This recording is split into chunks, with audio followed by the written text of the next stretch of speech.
Alright, aujourd'hui, on va regarder ensemble la technique Iso-Hold plus Rep. Fait que le Iso-Hold plus Rep, c'est une technique isométrique qui consiste à faire une pause en partie désavantageuse, fait que dans la partie du mouvement où tu es le moins fort, une pause de 20 secondes environ. On fait 20 secondes isométriques sans bouger, puis suite à ça, on va ajouter par exemple 20 répétitions. Fait que si on le fait de cette manière-là, on va sélectionner une charge qui représente à peu près notre 30 ARM, c'est-à-dire qu'on est capable d'en faire 30. Puis là, on va venir, si on regarde sur un seated dumbbell overhead press, on va venir à 90 degrés. C'est dans cette partie-là qu'on est le moins fort sur un overhead press. Puis là, on va contracter pendant 20 secondes. Fait que c'est pas une pause, c'est une contraction. On monte un peu plus haut. On veut vraiment être en partie désavantageuse. Fait que pas mal tous les mouvements de press, ça va être où est-ce que ton coude il est à 90 degrés. Monte encore un petit peu plus haut.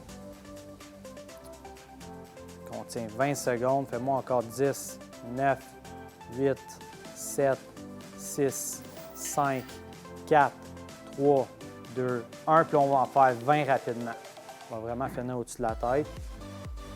Évidemment, cette technique-là, elle augmente beaucoup la durée de temps sous tension.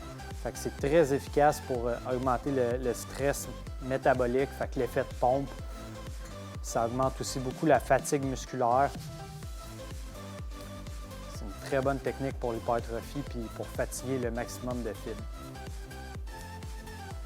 Aussi, ça peut être fait avec tout plein de combinaisons de répétitions. C'est pas obligé d'être du 20 coups. Fait que fie-toi à ton plan d'entraînement pour savoir quel schéma de répétition faire exactement.